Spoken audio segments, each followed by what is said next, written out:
Welcome to Tusks and Tales, where real hog dogs, real dog men and women, and real stories come together. This podcast is built around hard hunting dogs, family values, and the community that lives this lifestyle every single day. Tusks and Tales is proudly supported by brands and people who don't just sell products, they live this life. Let's start out with Value Pack Performance Dog Feed. It keeps our kennel fueled and ready. Consistent nutrition that helps dogs recover fast, hunt longer, and stay healthy doing what they love. If you're looking to switch feeds up or step your dogs up, reach out to me and let's get you the performance feeds you need at a price you can afford. Next up, we got Southern Bayou Farm Feed and Supply. It is owned by Mr. Ritchie. It is your go-to feed store in Southeast Texas, specifically Vidor, Texas. They carry dog care products along with plenty of feed options for working dogs and livestock. Good people and a business worth supporting. J. Bark Dog Supply, owned by Mr. Brandon Jackson, provides purpose-built gear for hard-running dogs from collars to everyday essentials. This is equipment made by someone who understands what dogs go through in the woods. 2B Hog Dogs, one of my best, run by brothers, Mr. Kenneth Smith and Tequil Smith. They're built on their passion, their grit, and their heart. They truly love the hunt, and they also own some jam-up dogs. The next up we got an important one, y'all. TheBestDogProducts.com. It is owned by Dave Critchlow. Focuses on what matters most, keeping dogs healthy from wormers to full-spectrum parasite control. They help make sure dogs are ready when it's time to cut loose. You can use our discount code TNT.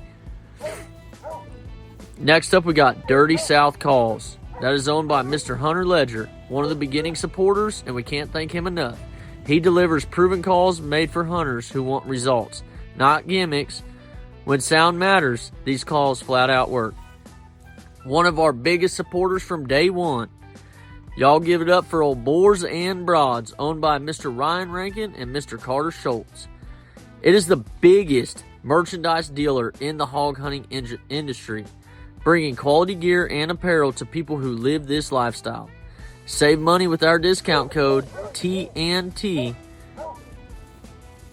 Next up, we got Hog Turtle Headlamps, designed by hunters for hunters. Keep you and your dog visible and safe when the sun goes down and the real work begins. This is Tusks and Tales. Stories from the woods, respect for the dogs, and a lifestyle we're proud to live. Hello, y'all. Welcome back to Tusks and Tales. If y'all don't know, I'm Alan Adams. Yes, I got the YouTube as well. With that being said, y'all, I got a gentleman on here today. Y'all know Germany. Some group of guys from Germany come down and hunted with us. And one of them was a veterinarian. He now lives in the United States. But I'm not going to sit here and bore y'all with a bunch of stuff of talking about it. You know, we're just going to jump right into it. And with that being said, Mr. Tim, do you mind introducing yourself and tell them, you know, just everything about you? You know, we want to hear where you went to school, everything like that, if you don't mind that. Not at all. First of all, Alan and everybody on the podcast, thanks for having me. It's a pleasure. It's an honor. Because in the end, you know, at heart, yes, I'm a veterinarian, but I'm also a huntsman, and I'm a dog guy like all of you. I'm from Germany, as you may still be able to hear. I graduated from vet school in Munich in 2003, and after a couple of years in Germany, I wanted to basically learn from the best and get a type of training that at the time was really, really young and really new across Europe, much more established for longer here in the U.S. And it's a postgraduate system with the American College of Veterinary Surgeons. And ultimately, I came to California, redid an internship, qualified for a surgical residency, not too far from most of you. I did my residency in Baton Rouge, Louisiana, and left Louisiana in 2010, right after the 2008 market crash. Jobs in the luxury business were scarce because I trained for course, surgery, and ultimately the equine market crashed, and I ended up going to New Zealand for 2 years, and ultimately went back to Germany in 2012 with my beautiful wife that I met at LSU. She is a LSU graduate 2008, and she left New Orleans in 2012 and moved to Germany with me. And then in 2016 we came back when Purdue called me and asked me to bring my expertise and help them build up a hospital right next to the racetrack. So we came back in 2016, and ultimately, I guess I made a bit of a career switch here 2 years ago when I kind of went back to my roots, my canine roots, partially obliged due to my involvement in the hunting dogs, the sport dogs, the protection dogs, and running a big crew of dogs myself.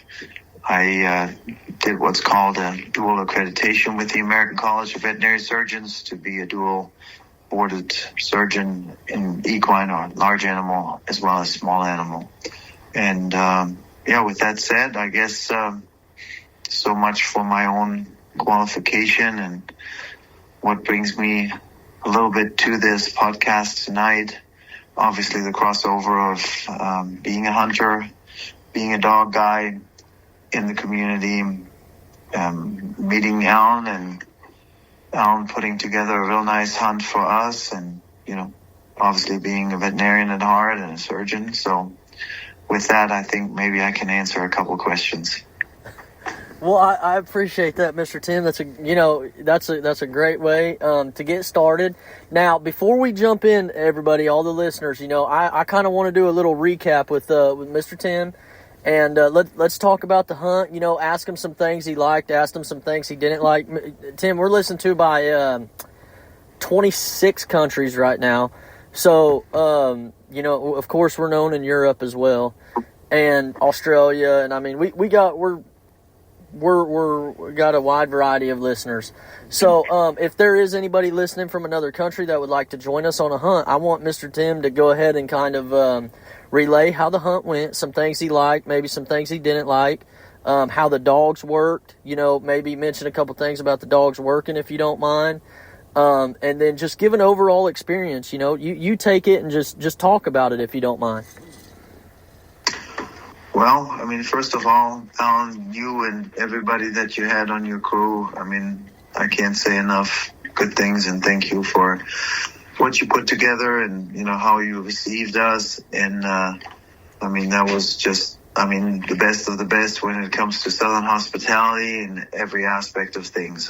That's, you wined us and dined us, so to speak, and not just in hunting terms, but literally, we had, many shared meals and spend a lot of time, not just in the woods and, going behind dogs, but I think it was an all around, great experience. And anybody that's not been to the South, and again, when I talk about Southern hospitality, for me, that's a little bit talking about home because, a very, very, strong part of my professional and adult life past, happened in Louisiana. So, I'm maybe a little bit biased to that, but, there's something to be said that, or to be experienced, I guess, that can't be said and can't be put in words. So that's maybe one of the first parts. In regards to the hunting, I think we all fit together real well. Obviously we had all sorts of different dogs, from versatile German hunting dogs to Haida Terrier to Plots to catch dogs to, what am I missing? Yeah, I think that about covers the spectrum, dogs that are running fast, dogs that are, running slower but more methodical, obviously more experienced dogs that follow, a track and a mental concept and expectation very different than some younger dogs that maybe take a cast and, don't come across something, fresh and maybe don't have the initial instinct and interest to, be drawn out further. And I think these few days we spent together, I think quite a few younger dogs were able to gain some experience that before that they definitely didn't have. Like for me, it's going to be really interesting to see how they put it together, the little 101 that they learned when they come back next time, because obviously exposure is a big thing. And for us up here, as much as that may be controversial, but I wish we would have hogs up here, because that would give us the opportunity to expose these dogs, not just on these, calling it more touristy hunting trips, as I sometimes defer to them, because it takes us packing up and traveling 1,000 miles and, driving to the half other end of North America, which is half a trip across Europe, and for comparison, that's sometimes, or let's put it this way, it's not what everybody does back home just to get their dogs the experience and the exposure. So it was great all around, and I not only hope, but Alan will do it again, and we'll run it back. Oh, yes, sir, most definitely. Now, can you go ahead and touch on a couple things that you enjoyed? And I do want you to say some things maybe you weren't a fan of. I guess if there's none, you can say that. But just touch on a couple things that were positive and some that might have been negative. I mean, positive, definitely. The experience your dogs bring shows. I really want to say there is a hog guarantee whenever, we were behind Newt and some of the other, more experienced dogs that run in your pack. And that's definitely, it's huge, because you can go places and, you go with lesser dogs and, you may miss out. So that was definitely, I call it the hog guarantee, if there's anything within a mile or two, Newt for sure, and some others too, they won't miss out, I really appreciate that. And in terms of, what one didn't like, I guess it's always hard when you compare, and I had those discussions with, one or two on the German crew too, because Germany has come up with its own subset of hunting laws and refined them. And in the last, I want to say, probably 20 years, where PETA and the likes got more political momentum, I feel like there's been a lot of bias to satisfy certain anti-hunting movements and try to desperately incorporate them into hunting laws and regulations, which logically doesn't come together, right? You're trying to square peg round hole, and you're trying to make it work, which ultimately we'll have to see where that leads to back home. And some pessimistic parts of the spectrum say that it's eventually going to prohibit hunting altogether and hunting with dogs altogether. Obviously, we don't feel that way. Otherwise, we wouldn't be here and we wouldn't be hunting with dogs. And the moment you hunt with dogs on predator game or you hunt with dogs on hogs, it's not only unavoidable, but it's desired that you have immediate interaction between dogs and pigs. And the only thing I guess that was maybe new to me, but I understand the logic behind it, and Alan and me talked about it already, is catch and release, because we definitely in some moments, I guess, you wonder, how much damage did the dogs do? Is this a pig that, will do just fine, or is it a pig that, for ethical reasons, would it have been the right thing to basically alleviate, finish your life, take it, harvest it, take it home, fill the freezer. That's the only thing I guess that I can portray, and maybe as we are in an initial group here talking about it, that is maybe a little bit of a new experience, but at the same time, I get the concept. And from a population control standpoint, we talked about it too. Obviously, Alan takes care of that, and the male hogs get released, and won't help repopulating. So, I get it all around. I'm just telling you that from different parts of the world, those are little controversies, or different cultures coming together. But again, I mean, there's a reason behind every move, and I don't mind it. And I got to give credit where credit is due, y'all. Just give me 1 minute here before we keep rolling. I want to give a quick shout out to the people who help keep Tusks and Tails going. First off, y'all know Value Pack Performance Dog Feed. It keeps our dogs fueled to hunt hard and recover right. If you're needing to switch feeds or want better performance without breaking the bank, reach out to me and I'll help get you set up with the feeds your dogs need. If you reach out to me, I can even get you it for a price that you can definitely afford. Next up, man, we got J. Bart Dog Supply, Mr. Brandon Jackson. Y'all cannot beat his prices, I promise. Solid gear for real working dogs. If your dogs are in the woods, this is equipment built right to handle it. Man, one of my favorite day ones, Mr. Kenneth and Tequil Smith with 2B Hog Dogs. 2 brothers, 1 passion, and some jam-up dogs. Real deal people doing it right, and that's for damn sure. Them are some good people, y'all. Let them know you heard them. Next up is an important one, a very important one, y'all. You want to keep your dogs healthy, we got the bestdogproducts.com for wormers and parasite control, because a healthy dog is a hunting dog. Next up, we got a good buddy of mine, old Mr. Hunter Ledger.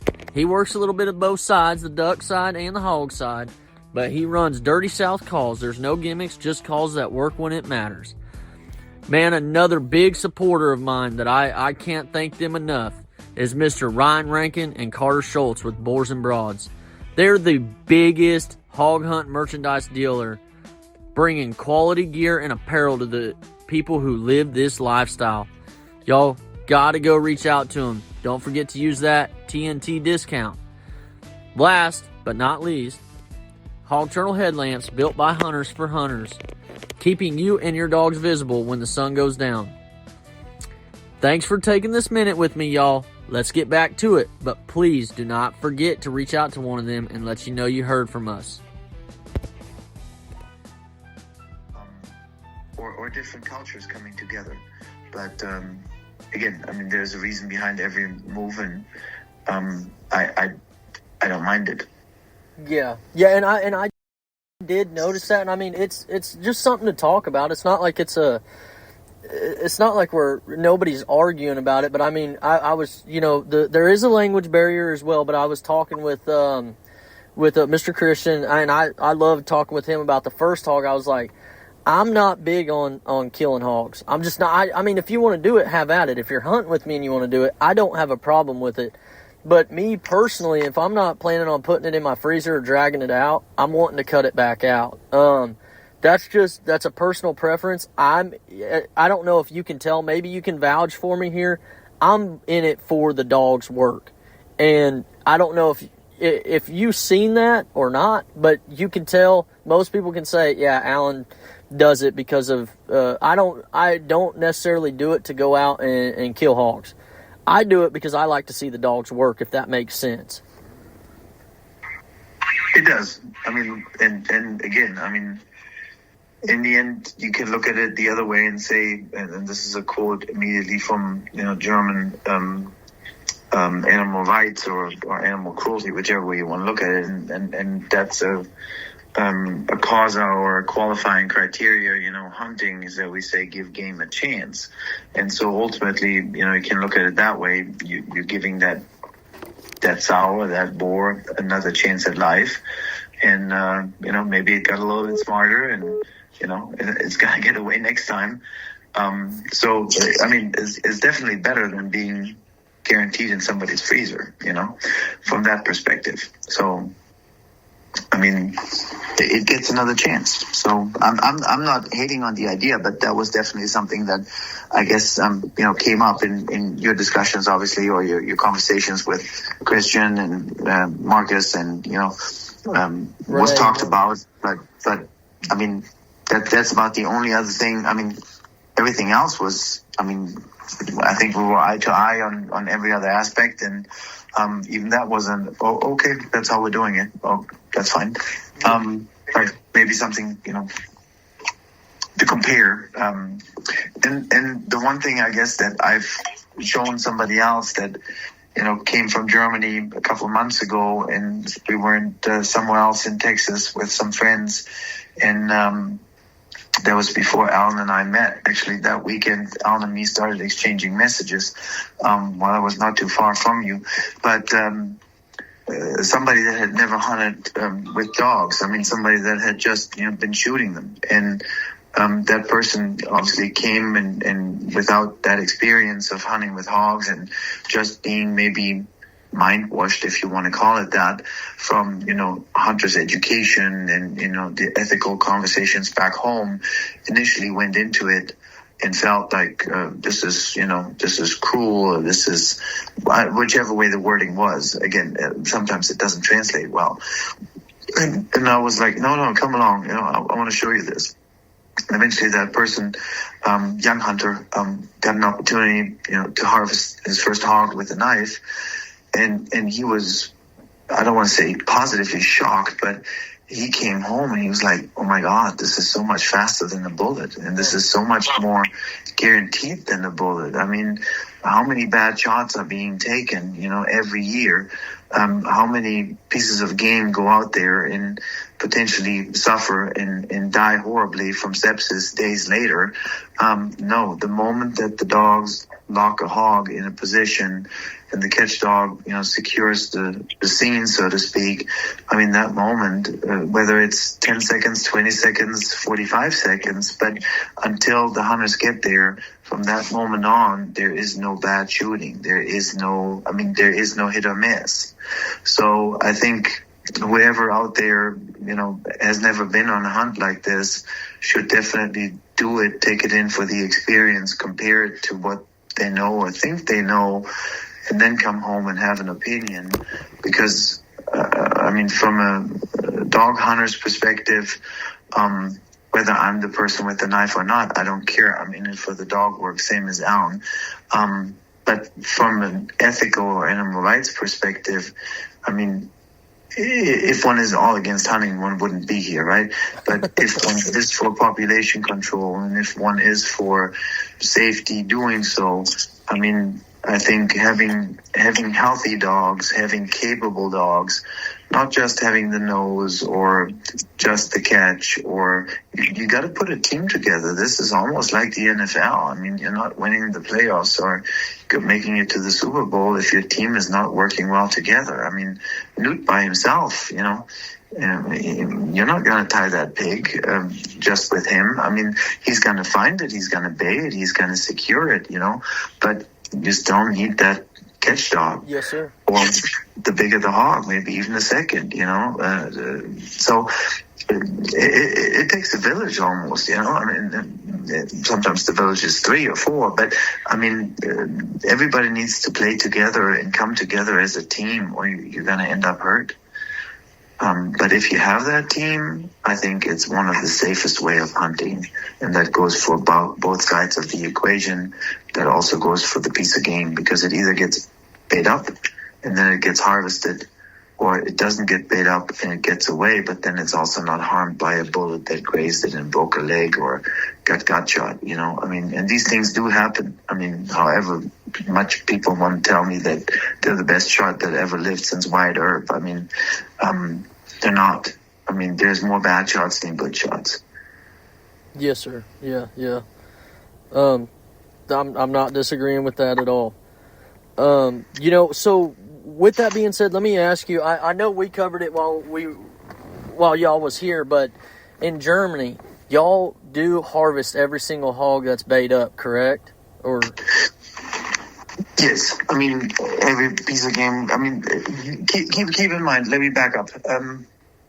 Most pieces of game don't get bait up the same style as they get bait up here, because you always have that combination between usually a pushing force and stand shooters, right? Okay. So you work a strip of woods, and before you push through, whichever way, left, right, up, down, some dogs circle back, game may be moving any direction, but you got stand shooters that are posted, and they're posted in a way that they're at a safe distance, and they have a certain shooting corridor that they're allowed to shoot within. for that, safety. And then ultimately, every piece of game that was shot or shot after is either being harvested or is being searched, meaning is being tracked. And then when it gets tracked and it's, pushed into a thicket or wherever wounded game may want to push into and lay down and bed down, I mean, it's basically being pinned there one way or another, depending on what type of dogs you have.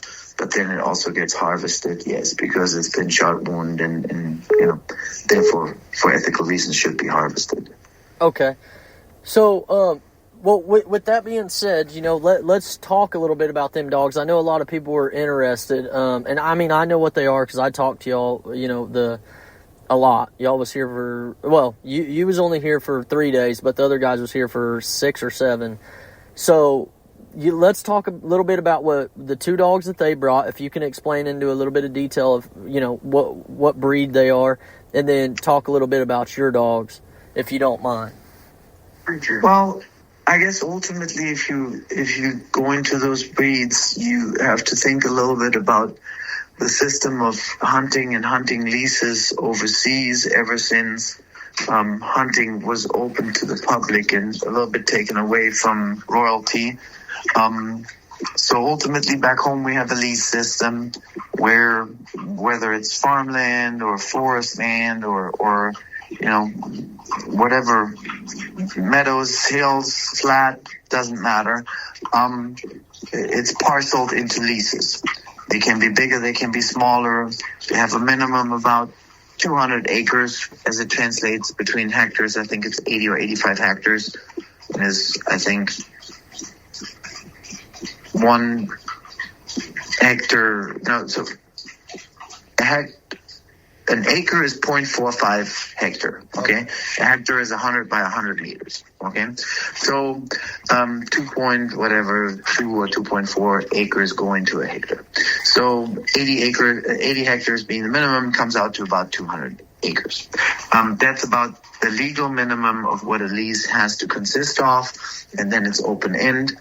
And when you lease with that, you have the responsibility not just for the game part of things and the right and the privilege to harvest and to manage, but you also guarantee, and you have insurance for that, but you can guarantee the farmer crop damages, right? So with that comes the responsibility for population control, if that makes sense. Okay? Yes, sir. So in those last about 140, 135, 40 years, with these lease systems came about that every man, every woman can have a hunting license, can thereby get a hunting lease, and most hunters, I will say most, will have a hunting dog of sort. So your lease may contain croplands, it may contain forest, it may have waterways. So with that, you may have the variety of field, water, and forest in every bit of game and hunting that it comes about. So in the German Hunting Dog Association system came the drive and desire to not have an entire kennel full of individual specialists, but have dogs that are versatile. Yes. Okay, so you have a dog that is capable, has the drive and the desire to make water retrieves, to do duck searches, to be able to track a wounded piece of game in the field, to search and to point, to retrieve, and preferably also be predator sharp or predator sharp enough. So with that came about these breeds that over here most people now call a German short-haired pointer or a German wire-haired pointer. Mr. Tim, let me. Yes. I just got to jump in real quick and tell you one and ask you to let the listeners know when you get into that versatile.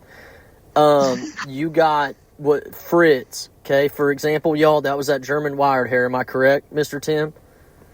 Yes, I was going to talk about a little bit about the difference of what AKC German wire hair means, or American German wire hair versus these dogs. Okay, yeah, but I wanted you to mention real quick in there, when you talk about versatility, y'all, I'm telling you, these dogs that they have, some of them are trained to literally find bed bugs when we talk about versatility. So just keep that in the back of y'all's mind. Sorry, Mr. Tim, I wanted to add that in there.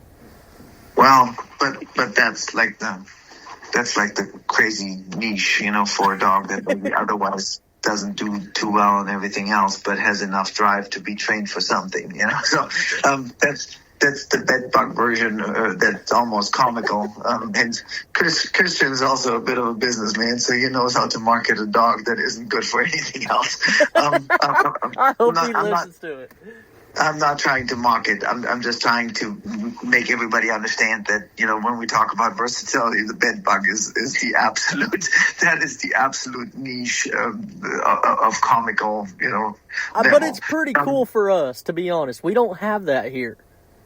Well, but I would say you could probably take a Malinois, or you could take a giant Schnauzer and do the same thing, as long as the dog has some kind of working drive, right? Yes, I mean, you just have to imprint it on something, whether that dog, is searching for drugs or explosives, or, you name it, man trailing, cadaver dog, bed bugs. I mean, what's the difference, right? Now you make me feel like I brought up something I shouldn't have, but I'm telling you, it was interesting for all of us. We were all like, what? That is crazy. But sorry, I'm going to let you continue. My bad. But preferably these dogs are pretty consistent in their drives, right? And I mean, I would point that out about the comical part of the bed bug dog. That dog clearly has enough drive that it can be a working dog that can put its nose to use, which is, by the way, why I think most of you, whoever's listening, has, seen in TSA or, Border Patrol, announcements or pictures or videos in the recent years, has seen the more hunting dog type dogs that go beyond the Beagle, or the Labrador. Why? Because these breeds are health tested, they're performance tested, they have minimum requirements, meaning the German side of these dogs that over here get that acronym of German short hair, German wire hair, the German original is basically and to this day remains a quality controlled product. And that's where the AKC has just done a horrible job. So we don't call him a GSP back home. We call him by the original acronym DK, DD, which the first D stands for Deutsch, German, and then the second acronym stands for their hair code. And there's 4 different hair codes in these dogs.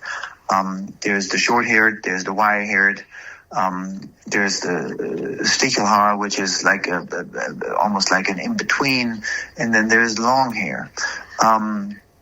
They're all the same type of dog. They meet the same requirement that I basically gave in that long intro. They're versatile dogs. They should meet every requirement from field to water to forest, all types of nose work before and after the shot, which again, the ethical part of the harvesting the end after the shot is just as important as the parts before, meaning we don't want a crazy running field mouse, that looks like a Jack Russell on higher legs and goes at 40 miles an hour, but then has zero desire to retrieve or doesn't bring those properties. And we also want those dogs, and that's one of the biggest ones for us to preserve, and that is predator sharpness, because that is one of those behavioral or qualifications that you can't train for. That is something you lose it once, you'll never get it back. Sharpness is nothing you can train. That is an innate qualification that a dog either brings or doesn't bring. So in that versatility for us, that one has a high value and a high stance because we don't want to lose it. And the AKC German Short-Hair Pointer that everybody compares these dogs to because they kind of look the same or similar, you may have one that still has those properties, but most of the time they're not very environmentally stable. Their health is questionable at best. I mean, there is no hip dysplasia, no elbow dysplasia, no OCDs, nothing is being check tested or excluded for. Meaning if anybody wants to know the difference, one is a quality controlled product and the other one's not. But yes, back to the questions. Who was Fritz? Who was Falco? Who were these dogs? In hair type and coat, there were different versions of that same versatile German hunting dog. Fairly high-shouldered or tall dogs. They can run fast-paced. They can run fairly endurant. They got a strong nose. They're sharp enough. They're per se not a solo catch dog, but two of them will make up for one bulldog type dog. And certainly in conjunction with, a strong catch dog. That's going to wrap it up for this episode of Tusks and Tails. We really appreciate every single one of y'all that tunes in, supports the show, and supports the people and dogs that make this lifestyle. If you enjoyed this episode, make sure you like it, share it, and leave a review. I know that gets boring, y'all. To hear that from every single podcast, I don't care. Reach out, say, Alan, your dogs suck. Leave a comment like that. Follow us on every single social media platform. Talk crap to me. I don't care, y'all. But I want some feedback. Let me know what I'm doing wrong so I can make it better for all of y'all. But until next time, hunt hard, take care of your dogs, and never forget about what it is really about. This is Tusks and Tails. We'll see y'all in the woods. Love every one of y'all.